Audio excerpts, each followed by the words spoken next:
أعوذ بالله من الشيطان الرجيم بسم الله الرحمن الرحيم نحمده ونصلي على رسوله الكريم رب اشرح لي صدري ويسر لي أمري واحلل عقدة من لساني يفقهوا قولي۔ سورہ بقرہ کی آیت نمبر 227 سے ترجمہ اور تفسیر کا آغاز کیا جا رہا ہے۔ وَإِنْ اور اگر عزموا انہوں نے ارادہ کیا طلاق کا فَإِنَّا تو بے شک اللہ سمیع خوب سننے والا علیم جاننے والا ہے۔ ترجمہ اور اگر ٹھہرا لیا چھوڑ دینے کو تو بے شک اللہ سننے والا اور جاننے والا ہے۔ والمطلقات اور طلاق یافتہ عورتیں یتربصن انتظار کریں بانفسہن اپنے تئیں ثلاثۃ 3 قروء مدت حیض ولا یحل اور جائز نہیں لہن ان کے لیے ان یکتمن وہ چھپائیں ما جو خلق پیدا کیا اللہ نے فی میں ارحامہن ان کے رحم میں ان اگر کوئی یومن ایمان رکھتی ہیں باللہ اللہ پر والیوم الآخر اور آخرت کے دن پر وبعولتہن اور خاوند ان کے احق زیادہ حقدار ہیں بردہن واپسی ان کی فی ذالک اس میں ان اگر ارادو وہ چاہیں اصلاحاً بہتری سلوک ولہن اور عورتوں کے لیے مثلو جیسے الذی جو علیہن عورتوں پر فرض بالمعروف دستور کے مطابق وللرجال اور مردوں کے لیے علیہن ان پر درجۃ ایک درجہ واللہ اور اللہ عزیز غالب حکیم حکمت والا۔ ترجمہ اور طلاق والی عورتیں انتظار میں رکھیں اپنے آپ کو 3 حیض تک اور ان کو حلال نہیں کہ چھپا رکھیں جو پیدا کیا اللہ نے ان کے پیٹ میں اگر وہ ایمان رکھتی ہیں اللہ پر اور پچھلے دن پر اور ان کے خاوند حق رکھتے ہیں ان کے لوٹا لینے کا اس مدت میں اگر چاہیں سلوک سے رہنا اور عورتوں کا بھی حق ہے جیسا کہ مردوں کا ان پر حق ہے دستور کے مواقع اور مردوں کا عورتوں پر فضیلت ہے اللہ زبردست ہے تدبیر والا۔ خلاصہ تفسیر اس طرح ہے کہ حکم نمبر 23 اور 24 مطلقہ کی عدت اور مدت رجعت کا بیان ہے جس میں بتایا گیا ہے کہ والمطلقات یتربصن ان ارادوا اصلاحا اور طلاق دی ہوئی عورتیں جن میں اتنی صفتیں ہیں خاوند نے ان سے صحبت یا خلوت صحیحہ کی ہو ان کو حیض آتا ہو آزاد ہوں یعنی شرعی قاعدے سے لونڈی نہ ہوں اپنے آپ کو نکاح سے روکے رکھے 3 حیض ختم ہونے تک اور ان کو اسی کو مدت عدت کہا جاتا ہے اور ان عورتوں کو یہ بات حلال نہیں کہ اللہ تعالیٰ نے جو کچھ ان کے رحم یعنی بچہ دانی میں پیدا کیا ہے خواہ حمل ہو یا حیض اس کو پوشیدہ رکھے کیونکہ اس کے پوشیدہ کرنے سے عدت کا حساب غلط ہو جائے گا۔ اگر وہ عورتیں اللہ تعالیٰ پر اور یوم آخرت پر یقین رکھتی ہیں بوجہ اس کے کہ اس یقین کا مقتضا یہ ہے کہ اللہ تعالیٰ سے ڈریں اور قیامت میں نافرمانی پر سزا نہ ہو جائے ان عورتوں کے شوہر جب کہ ان کو طلاق رجعی ملی ہو اس کا بیان بھی آگے آئے گا اس کی بلا تجدید نکاح پھر لوٹا دینے کا حق رکھتے ہیں اس عدت کے اندر اور اس لوٹا لینے کو رجعت کہتے ہیں بشرطے کہ رجعت کرنے سے اصلاح کا قصد رکھتے ہوں ورنہ تنگ کرنے کے لیے رجعت کرنا لا حاصل ہے کو رجعت تو ہو ہی جائے گی اور یہ حکم اصلاح کا اس لیے بھی ہے کیا گیا کہ عورت کے حقوق پر مردوں پر اور جو کہ نفس وجوب میں مثل انہی کے حقوق ہیں جو ان عورتوں پر ہیں مردوں کے کہ ان کو قاعدہ شرعی کے موافق ادا کیا جائے اور اتنی بات ضرور ہے کہ مردوں کا ان کے مقابلے میں کچھ درجہ بڑھا ہوا ہے اس لیے ان کے حقوق کی نوعیت عورتوں کے حقوق کی نوعیت سے بڑی ہوئی ہے اور اللہ تعالیٰ زبردست حاکم ہے اور حکیم بھی ہیں۔ مسائل متعلقہ آیت از بیان القرآن اگر غلبہ شہوت میں حالت حیض میں صحبت ہو گئی تو خوب توبہ کرنا واجب ہے اور جو کچھ خیرات بھی دے دے تو زیادہ بہتر ہے۔ اسی طرح پیچھے کے موقع میں اپنی بیوی سے صحبت کرنا حرام ہے۔ لغو قسم کی 2 معنی ہیں ایک تو یہ کہ کسی گزری ہوئی بات پر جھوٹی قسم بلا ارادہ نکل گئی یا نکلی تو ارادے سے ہے مگر اس کو اپنے گمان میں صحیح سمجھا ہے، جیسے اپنے علم و گمان کے مطابق قسم کھا بیٹھا کہ زید آ گیا ہے اور واقعی میں وہ نہ آیا، یا آئندہ بات اس طرح قسم نکل گئی کہ کہنا چاہتا تھا کچھ اور بے ارادہ منہ سے قسم نکل گئی، اس میں گناہ نہیں ہوتا، اس کو اسی واسطے لغو کہتے ہیں۔ آخرت میں اس پر مواخذہ نہیں ہوگا، اور اس کے مقابلے میں جس پر مواخذہ ہونے کا ذکر فرمایا ہے وہ یہ قسم ہے جو قصداً جھوٹی سمجھ کر کھائی ہو، اس کو غموس کہتے ہیں، اس میں گناہ ہوتا ہے۔ مگر امام اعظم ابو حنیفہ کے نزدیک کفارہ نہیں ہوتا، اور لغو بالمعنی المذکور میں بدرجہ اولیٰ کفارہ نہیں۔ اس آیت میں انہی دونوں کا بیان ہے جن میں کفارہ نہیں۔ دوسرے معنی لغو کے یہ ہیں جس پر کفارہ نہ ہو، اور اس کو لغو اس لیے کہیں گے کہ مواخذہ دنیاوی یعنی کفارہ اس پر نہیں آتا۔ اس معنی کے لحاظ سے لفظ لغو غموس کو بھی شامل ہے کہ اس میں اگرچہ گناہ ہوتا ہے لیکن کفارہ نہیں آتا۔ اس مقابلے میں وہ قسم جس میں کفارہ بھی ہو آتا ہے منعقدہ کہلاتی ہے۔ اس کی حقیقت یہ ہے کہ قصداً یوں قسم کھائے کہ میں فلاں فعل کروں گا یا فلاں کام نہ کروں گا، اس میں خلاف کرنے سے کفارہ لازم آ جاتا ہے۔ اگر قسم کھا لے کہ اپنی بیوی سے صحبت نہ کروں گا تو اس کی 4 صورتیں ہیں۔ ایک یہ ہے کہ کوئی مدت معین نہ کرے، دوم یہ کہ 4 مہینے کی مدت کی قید لگا دے، سوم یہ کہ 4 ماہ سے زیادہ کی مدت کی قید لگا دے، چہارم یہ کہ 4 ماہ سے کم کی مدت کا نام لے۔ پس صورت اول، دوم اور سوم کو شرع میں ایلا کہتے ہیں، اور اس کا حکم یہ ہے کہ اگر 4 ماہ کے اندر اپنی قسم توڑ ڈالے اور اپنی بیوی کے پاس چلا آئے تو اس قسم کا کفارہ دے اور نکاح باقی ہے، اور اگر 4 ماہ گزر گئے اور قسم نہ توڑی تو اس عورت سے قطعی طلاق پڑ گئی، یعنی بلا نکاح رجوع کرنا درست نہ ہوگا۔ البتہ اگر دونوں رضامندی سے پھر نکاح کر لیں تو درست حلالہ کی ضرورت نہ ہوگی۔ اور چوتھی صورت کا حکم یہ ہے کہ اگر قسم توڑے تو کفارہ لازم ہوگا، اور قسم پوری کر لے جب بھی نکاح باقی رہے گا۔ معرف و مسائل کچھ اس طرح سے ہیں کہ مرد و عورت کے فرق اور میاں بیوی کے باہمی حقوق اور درجات میں ایک جامع آیت جو کہ یہاں پہ وَلَهُنَّ مِثْلُ الَّذِي عَلَيْهِنَّ بِالْمَعْرُوفِ، یہ آیت عورتوں اور مردوں کے باہمی حقوق و فرائض اور ان کے درجات کے بیان میں ایک شرعی ضابطے کی حیثیت رکھتی ہے۔ اس آیت سے پہلے اور اس کے بعد کئی رکوع تک اسی ضابطے کی اہم جزیات کا بیان ہوا ہے۔ اسلام میں عورت کا موقف اس جگہ مناسب معلوم ہوتا ہے کہ پہلے عورت کے اس موقف کی کچھ تشریح کر دی جائے، پھر اسلام نے اس کو عطا کیا، اس کو سمجھ لینے کے بعد یقینی طور پر اس کا اعتراف کرنا پڑتا ہے کہ ایک عادلانہ اور معتدلانہ نظام کا تقاضا یہی ہے کہ یہی وہ مقام ہے جس سے اونچ نیچ یا انحراف انسان کے دین و دنیا کے لیے عظیم خطرہ بن جاتا ہے۔ غور کیا جائے تو دنیا میں 2 چیزیں ایسی ہوتی ہیں جو اس عالم کی بقا اور تعمیر و ترقی میں عمود کا درجہ رکھتی ہیں، ایک عورت، دوسرے دولت۔ لیکن تصویر کا دوسرا رخ دیکھا جائے تو یہی دونوں چیزیں دنیا میں فساد و خون ریزی اور طرح طرح کے فتنوں کا سبب بھی ہیں، اور غور کرنے سے اس نتیجے پر پہنچنا کچھ دشوار نہیں کہ یہ دونوں چیزیں اپنی اصل میں دنیا کی تعمیر و ترقی اور اس کی رونق کا ذریعہ ہیں، لیکن جب کہیں ان کو اپنی اصلی مقام اور موقف سے ادھر ادھر کر دیا جاتا ہے تو یہی چیزیں دنیا میں سب سے بڑا زلزلہ بھی بن جاتی ہیں۔ قرآن نے انسان کو نظام زندگی دیا ہے، اس میں ان دونوں چیزوں کو اپنے اپنی صحیح مقام پر ایسے رکھا گیا ہے کہ ان کے فوائد و ثمرات زیادہ سے زیادہ حاصل ہوں اور فتنہ و فساد کا نام نہ رہے۔ دولت کا صحیح مقام، ان کے حاصل کرنے کے ذرائع اور خرچ کرنے کے طریقے اور تقسیم دولت کا عادلانہ نظام، یہ ایک مستقل علم ہے جس کو اسلام کا معاشی نظام کہا جا سکتا ہے۔ اس کا بیان انشاءاللہ کسی اور موقع پر ہوگا۔ احکر کا مطبوعہ رسالہ تقسیم دولت بھی ضروری اشارات کا کام دے سکتا ہے۔ اس وقت عورت اور اس کے حقوق و فرائض کا ذکر ہے۔ اس کے متعلق آیت مذکورہ میں یہ ارشاد فرمایا گیا ہے کہ جس طرح عورتوں پر مردوں کے حقوق ہیں جن کی ادائیگی ضروری ہے، اسی طرح عورتوں پر مردوں کے حقوق ہیں جن کا ادا کرنا ضروری ہے۔ ہاں اتنا فرق ضروری ہے کہ مردوں کا درجہ عورتوں سے تقریباً بڑا ہوا ہے، اور تقریباً یہی مضمون جو ہے سورہ نساء کی آیت میں بھی اسی طرح سے آیا ہے، یعنی مرد حاکم ہے عورت پر اس واسطے کہ بڑائی اللہ نے دی ایک کو اور ایک پر، اور اس واسطے کہ خرچ کیے انہوں نے اپنے مال۔ اسلام نے سے پہلے معاشرے میں عورت کا درجہ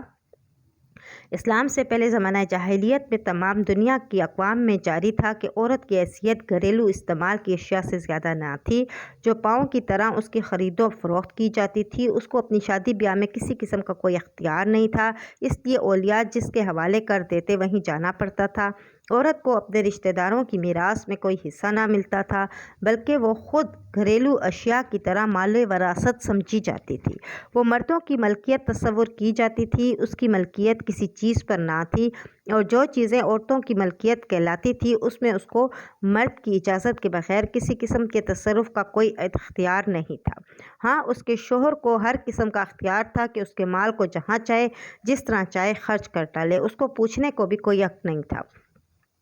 یہاں تک کہ یورپ کے وہ ممالک جو آج کل دنیا کے سب سے زیادہ متمدن ممالک سمجھے جاتے ہیں، ان میں سے بعض لوگ اس حد تک پہنچے ہوئے تھے کہ عورت کے انسان ہونے کو بھی تسلیم نہ کرتے تھے۔ عورت کے لیے دین و مذہب میں کوئی بھی حصہ نہ تھا، نہ اس کو عبادت کے قابل سمجھا جاتا تھا، نہ جنت کی۔ روما کے بعض مجلسوں میں باہمی مشورے سے یہ طے پا گیا تھا کہ یہ ایک ناپاک جانور ہے جس میں روح نہیں۔ عام طور پر باپ کے لیے لڑکی کا قتل بلکہ زندہ درگور کر دینا جائز سمجھا جاتا تھا، بلکہ یہ عمل باپ کے لیے عزت کی نشانی اور شرافت کا معیار تصور کیا جاتا تھا۔ بعض لوگوں کا یہ خیال تھا کہ عورت کو کوئی بھی قتل کر دے، نہ تو اس پر قصاص واجب ہے نہ خون بہا۔ اگر شوہر مر جائے تو بیوی کو اس کی لاش کے ساتھ ہی جلا کر ستی کر دیا جاتا تھا۔ رسول کریم صلی اللہ علیہ وآلہ وسلم کی ولادت کے بعد اور آپ کی نبوت سے پہلے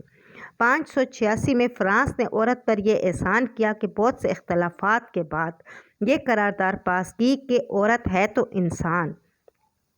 مگر وہ صرف اور صرف مرد کی خدمت کے لیے پیدا کی گئی ہے۔ الغرض پوری دنیا اور اس میں بسنے والے تمام اقوام و مذاہب نے عورت کے ساتھ یہ برتاؤ کیا ہوا تھا جس کو سن کر بدن کے رونگٹے کھڑے ہو جاتے ہیں۔ اس بیچاری مخلوق کے لیے نہ کہیں عقل و دانش سے کام لیا جاتا تھا، نہ عدل و انصاف سے۔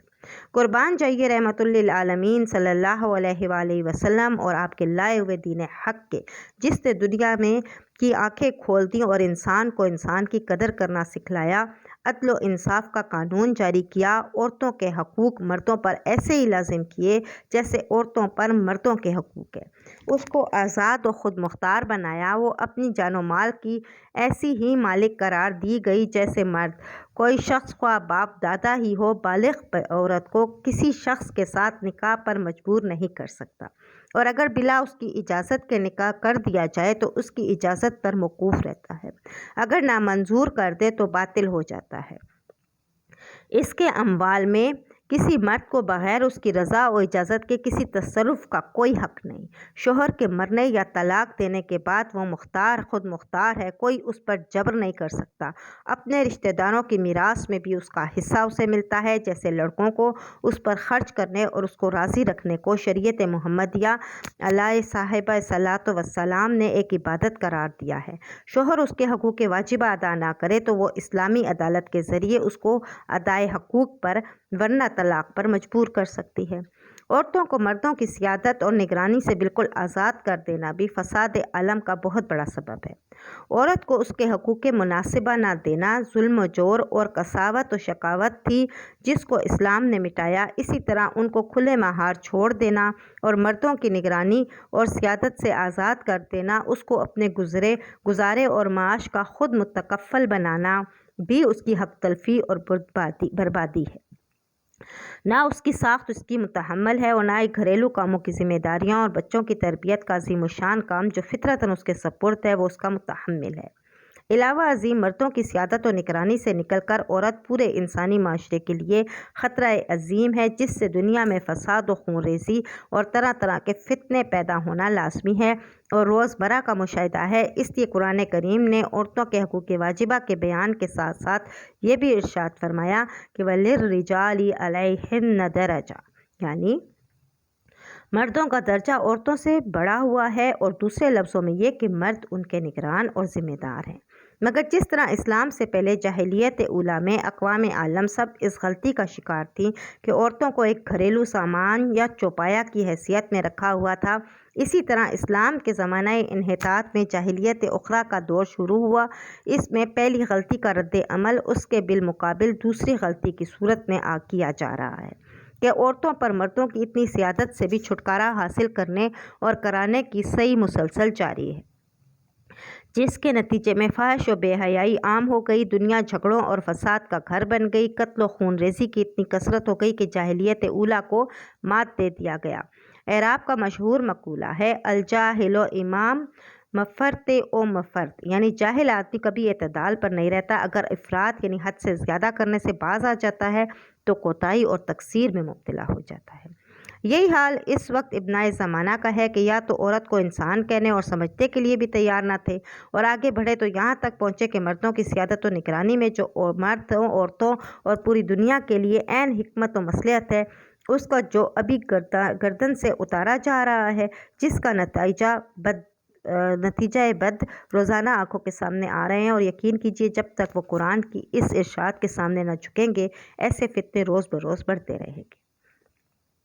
آج کی حکومتیں دنیا میں قیام امن کے لیے روز نئے قانون بناتی ہیں، اس کے لیے نئے نئے ادارے قائم کرتی ہیں، کروڑوں روپیہ اس پر صرف ہوتا ہے، لیکن فتنے جس چشم سے اس سے پھوٹ رہے ہیں اس کی طرف دھیان نہیں دیتی۔ اگر آج کوئی کمیشن اس تحقیق کے لیے بٹھایا جائے کہ فساد و خون ریزی اور باہمی جنگ و جدال کے اسباب کی تحقیق کرے تو خیال آتا ہے کہ 50% سے زائد ایسے جرائم کا سبب عورت اور اس کی بے مہار آزادی نکلے گی، مگر آج کی دنیا میں نفس پرستی کا غلبہ نے بڑے بڑے حکماں کی آنکھوں کو خیرہ کیا ہوا ہے۔ خواہشات نفسانی کے خلاف کسی مصلحانہ قدغن کو گوارا نہیں کیا جاتا۔ اللہ تعالیٰ ہمارے قلوب کو نور ایمان سے منور فرمائیں اور اپنی کتاب اور اپنے رسول صلی اللہ علیہ وآلہ وسلم کی ہدایت پر پورا عمل کرنے کی توفیق عطا فرمائیں کہ وہی دنیا اور آخرت میں سرمایہ سعادت ہے۔ اس آیت کے ضمن میں یہ معلوم ہوتا ہے کہ قرآن حکیم نے زوجین کو ان کی ذمے عائد ہونے والے فرائض بتلائے کہ مردوں کے ذمے عورتوں کے حقوق ادا کرنا ایسا ہی فرض ہے جیسے عورتوں پر مردوں کے حقوق کا ادا کرنا فرض ہے۔ اس میں اشارہ ہے کہ ہر فریق کو اپنے حقوق کا مطالبہ کرنے کی بجائے اپنے فرائض پر نظر رکھنا چاہیے، اور اگر وہ ایسا کر لیں تو مطالبہ حقوق کا قضیہ بھی درمیان میں نہیں آئے گا، کیونکہ مرد کے فرائض ہی عورت کے حقوق ہیں، جبکہ فرائض ادا ہو گئے تو خود بخود حقوق ادا ہو جائیں گے۔ آج کل دنیا کے سارے جھگڑے یہیں سے چلتے ہیں کہ ہر شخص اپنے حقوق کا مطالبہ تو سامنے رکھتا ہے مگر اپنے فرائض کی ادائیگی سے غافل ہے۔ اس کا نتیجہ مطالبہ حقوق کی جنگ ہوتی ہے، جو کہ آج کل عام طور پر حکومتوں اور عوام میں اور زوجین میں اور دوسرے اہل معاملہ میں چلی آتی ہے۔ قرآن کریم کے اس اشارے نے معاملے کے رخ کو یوں بدلا ہے کہ ہر شخص کو چاہیے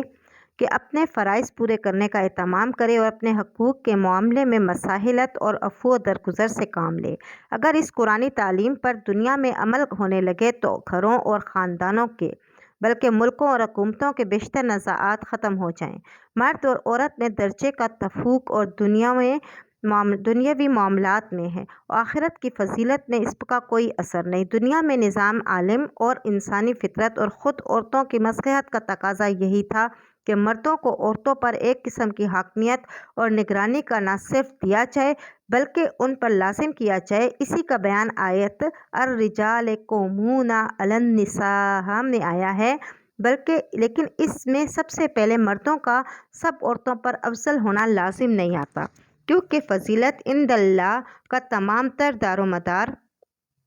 ایمان اور عمل صالح پر ہے۔ جہاں درجات کی ترقی و تنزل ایمان اور عمل کے درجات کے مطابق ہوتا ہے، اسی لیے امور آخرت میں یہ ضروری نہیں کہ مردوں ہی کا درجہ عورتوں پر بلند رہے۔ یہ بھی ہو سکتا ہے کہ حسب تصریح آیات اور روایات ایسا ہوگا بھی کہ بعض عورتیں اپنی اطاعت اور عبادت کے ذریعے بہت سے مردوں پر فائق ہو جائیں گی اور ان کا درجہ بہت سے مردوں سے بڑھ جائے گا۔ قرآن مجید میں احکام شرعیہ اور اعمال کی جزا و سزا اور ثواب و عذاب کے بیان میں اگرچہ حسب تصریح قرآن کریم عورتوں اور مردوں بالکل برابر ہیں، جن احکام میں کچھ فرق ہے ان کو مستقل طور پر وضاحت کے ساتھ بیان کر دیا گیا ہے،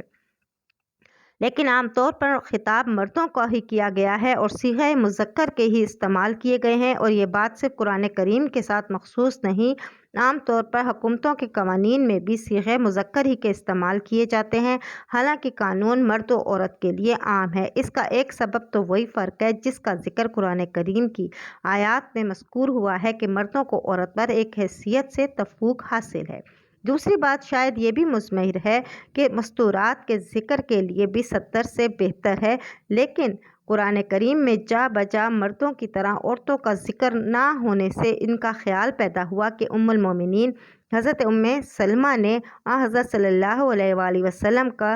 سے اس کا اظہار کیا، تو سورہ احزاب کی یہ آیت نازل ہوئی جس میں کہا گیا کہ ان المسلمین والمسلمات والمؤمنین والمؤمنات والقانتین والقانتات،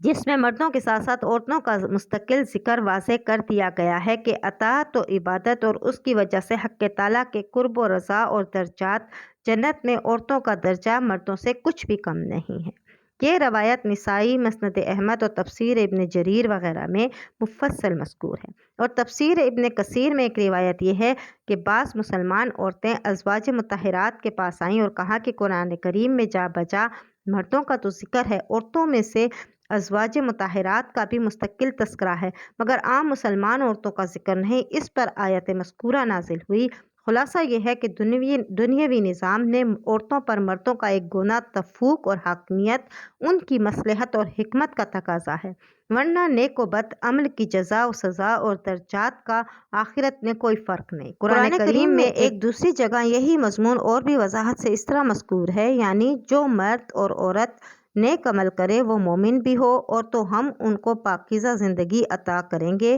تمہید۔ اس تمہید کے بعد اصل آیت کے الفاظ پر اگر غور کیجئے تو ارشاد فرمایا علیہن مثل الذی علیہن،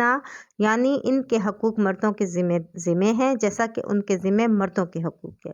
اس میں عورتوں کے حقوق کا ذکر مردوں کے حقوق سے پہلے کیا، جس کی ایک وجہ تو یہ ہے کہ مرد کو اپنی قوت اور خداداد تفوق کی بنا پر عورت سے اپنے حقوق وصول کر ہی لیتا ہے۔ فکر عورتوں کے حقوق کی ہونی چاہیے کہ وہ عادتاً اپنے حقوق زبردستی وصول نہیں کر سکتی۔ دوسرا اشارہ اس میں یہ بھی ہے کہ مردوں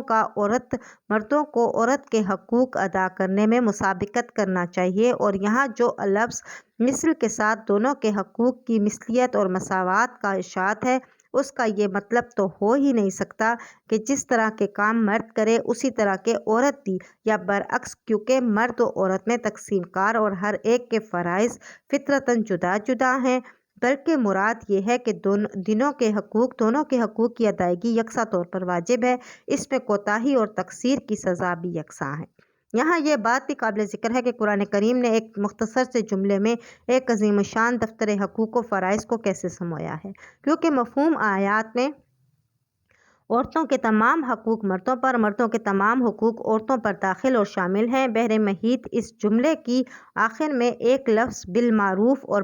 بڑھا کر آپس میں پیش آ جانے والے جھگڑوں کا خاتمہ فرما دیا کہ حقوق کی ادائیگی معروف طریقے پر کی جائے، کیونکہ معروف کے معنی یہ ہے کہ جو شرعاً بھی منکر و ناجائز نہ ہو اور عام عادتاً اور عرف کے لحاظ سے بھی اس میں کوئی تشدد اور زیادتی نہ ہو۔ اس کا حاصل یہ ہوا کہ زوجین کے حقوق اور ان کو اذیت سے بچانے کے معاملے میں دوسروں کو کوئی ایذا یا ضرر تو نہیں پہنچتا۔ جو چیزیں عرف اور عادت کے اعتبار سے ایذا اور اضرار کی قرار دی جائے وہ ممنوع اور ناجائز ہوں گی، مثلاً بے رخی، بے التفاتی یا ایسے افعال و حرکات جن سے دوسروں کو ایذا پہنچے، یہ چیزیں قانونی دفعات میں تو نہیں آ سکتی، مگر بالمعروف کے لفظ نے ان کا احاطہ کر لیا۔ اس کے بعد فرمایا وَلِلرِّجَالِ عَلَيْهِنَّ دَرَجَاتٌ۔ اس کا مشہور مطلب و مفہوم تو یہی ہے کہ حقوق طرفین مساوی ہونے کے باوجود حق تعالیٰ نے مردوں کو عورتوں پر ایک درجے کا تفوق اور حاکمیت عطا فرما دی ہے،